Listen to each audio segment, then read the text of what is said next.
October 15ರ ಹೊತ್ತಿಗೆ ಕಾಂಗ್ರೆಸ್ ಅಧ್ಯಕ್ಷೆ ಸೋನಿಯಾ ಗಾಂಧಿ ರಾಜೀನಾಮೆ ನೀಡುವ ಸಾಧ್ಯತೆ ಇದೆ. ಕಾಂಗ್ರೆಸ್ ಪಕ್ಷದ ಆಂತರಿಕ ಚುನಾವಣೆ ಅಕ್ಟೋಬರ್ 15ರ ಒಳಗೆ ನಡೆಯಲಿದೆ. ಅದೇ ಹೊತ್ತಿಗೆ ಉಪಾಧ್ಯಕ್ಷ ರಾಹುಲ್ ಗಾಂಧಿ ಪಕ್ಷದ ಅಧ್ಯಕ್ಷ ಸ್ಥಾನ ವಹಿಸಿಕೊಳ್ಳುವುದು ಸಾಧ್ಯವಾಗುವಂತೆ ಸೋನಿಯಾ ಗಾಂಧಿ ಸ್ಥಾನ ಬಿಟ್ಟುಕೊಡಬಹುದು ಎಂದು ತಿಳಿದು ಬಂದಿದೆ. ನಿನ್ನೆ ದೆಹಲಿಯಲ್ಲಿ ನಡೆದ ಕಾಂಗ್ರೆಸ್ ಕಾರ್ಯಕಾರಿ ಸಮಿತಿ ಸಭೆಯಲ್ಲಿ ಅಕ್ಟೋಬರ್ 15ರ ಒಳಗೆ ಆಂತರಿಕ ಚುನಾವಣೆ ನಡೆಸಲು ಅನುಮೋದನೆಯನ್ನ ನೀಡಲಾಗಿದೆ ಅಂತ ತೀರ್ಮಾನಿಸಲಾಗಿದೆ.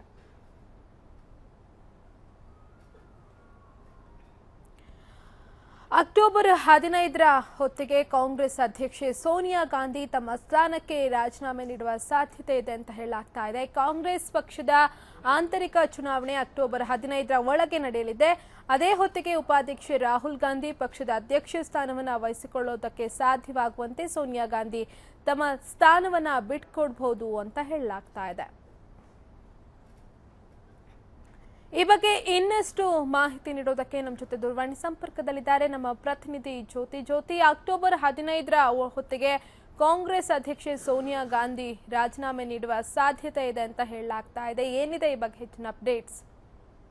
ನವ್ಯ, ಕಾಂಗ್ರೆಸ್ ವಲಯದಲ್ಲಿ ಹಲವಾರು ತಿಂಗಳುಗಳಿಂದ ಈ ಒಂದು ವಿಷಯ ಚರ್ಚೆಯಲ್ಲಿತ್ತು. ಅಂದ್ರೆ ಕಾಂಗ್ರೆಸ್ ಅಧ್ಯಕ್ಷ ಪಟ್ಟಕ್ಕೆ ಎಐಸಿಸಿ ಅಧ್ಯಕ್ಷ ಸ್ಥಾನಕ್ಕೆ ರಾಹುಲ್ ಗಾಂಧಿ ಅವರನ್ನ ನೇಮಕ ಮಾಡಬೇಕು ಅಂತ ಹೇಳಿ ಕಾಂಗ್ರೆಸ್ ನಾಯಕರು ಕೂಡ ಆಗಿನಿಂದ ಒಲವನ್ನ ತೋರಿಸಿದ್ರು. ಸೊ ನಿನ್ನೆ ಸೋನಿಯಾ ಗಾಂಧಿ ಅವರ ಅಧ್ಯಕ್ಷತೆಯಲ್ಲಿ ನಡೆದಂತಹ ಕಾಂಗ್ರೆಸ್ ಕಾರ್ಯಕಾರಿಣಿ ಸಭೆಯಲ್ಲಿ ಈ ಒಂದು ಮಹತ್ವದ ತೀರ್ಮಾನವನ್ನು ತೆಗೆದುಕೊಳ್ಳಲಾಗಿದೆ.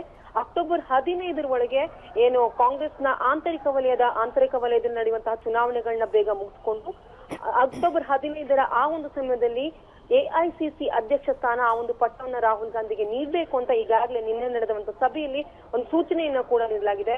ಸೊ 1998ರಲ್ಲಿ ಕಾಂಗ್ರೆಸ್ನ ಚುಕ್ಕಾಣಿಯನ್ನ ಸಾರಥ್ಯವನ್ನ ವಹಿಸಿಕೊಂಡರು ಸೋನಿಯಾ ಗಾಂಧಿ ಅವರು. ಅಂದ್ರೆ ಕಾಂಗ್ರೆಸ್ ಪಕ್ಷದಲ್ಲಿ ಸುದೀರ್ಘವಾಗಿ ಒಂದು ಎಐಸಿಸಿ ಅಧ್ಯಕ್ಷ ಸ್ಥಾನವನ್ನ ಅಲಂಕರಿಸಿರುವಂತಹ ಒಂದು ಹೆಮ್ಮೆ, ಆ ಒಂದು ಕೀರ್ತಿಗೆ ಪಾತ್ರರಾದರು ಸೋನಿಯಾ ಗಾಂಧಿ. ಒಂದ್ ಕಡೆ ಯುವ ನಾಯಕರು ಪಕ್ಷವನ್ನ ಮುನ್ನಡೆಸಬೇಕು ಅಂತ ಹೇಳೋ ಒಂದು ನಿಟ್ಟಿನಲ್ಲಿ WCC ಸಭೆ ನಡೆದಿತ್ತು. ಆಗ್ಲೂ ಕೂಡ ಕಾಂಗ್ರೆಸ್ ನಾಯಕರು ರಾಹುಲ್ ಗಾಂಧಿ ಅವರೇ ಅಧ್ಯಕ್ಷರಾಗಿ ಮುಂದುವರಿಬೇಕು ಅಂತ ಹೇಳ್ಕೊಂಡು ಒಲವನ್ನ ವ್ಯಕ್ತಪಡಿಸಿದ್ರು, ತಮ್ಮ ಅಭಿಪ್ರಾಯವನ್ನ ವ್ಯಕ್ತಪಡಿಸಿದ್ರು. ಸೊ ನಿನ್ನೆ ನಡೆದಂತಹ ಸಭೆಯಲ್ಲಿ ಕೊನೆಗೂ ಕೂಡ ಒಂದು ಫೈನಲೈಸ್ ಆಗಿದೆ. ಅಂದ್ರೆ ಯಾವ ಒಂದು ನಿಟ್ಟಿನಲ್ಲಿ ಯಾವ ಒಂದು ಹಿನ್ನೆಲೆಯಲ್ಲಿ ಒಂದು ನಿರ್ಧಾರವನ್ನು ತೆಗೆದುಕೊಳ್ಳಲಾಗಿದೆ ಅಂದ್ರೆ ಉತ್ತರ ಪ್ರದೇಶದ ವಿಧಾನಸಭಾ ಚುನಾವಣೆ ಆಗಿರ್ಬೋದು, ಹಲವಾರು ಚುನಾವಣೆಯಲ್ಲಿ ಕಾಂಗ್ರೆಸ್ ಒಂದು ಸೋಲನ್ನ ಅನುಭವಿಸಿರುವುದು, ಪಕ್ಷದ ಬಲವರ್ಧನೆ, ಪಕ್ಷದ ಸಂಘಟನೆಯನ್ನ ಮಾಡುವುದು, ಕಾರ್ಯಕರ್ತರಲ್ಲಿ ಹೊಸ ಉತ್ಸಾಹವನ್ನ ತರುವಂತಹ ನಿಟ್ಟಿನಲ್ಲಿ ಕಾಂಗ್ರೆಸ್ನ ಅಧ್ಯಕ್ಷ ಪಟ್ಟವನ್ನ ಯುವ ನಾಯಕನಿಗೆ ಕೊಡಬೇಕು ಅನ್ನೋ ನಿಟ್ಟಿನಲ್ಲಿ ಈ ಒಂದು ನಿರ್ಧಾರವನ್ನು ತೆಗೆದುಕೊಳ್ಳಲಾಗಿದೆ.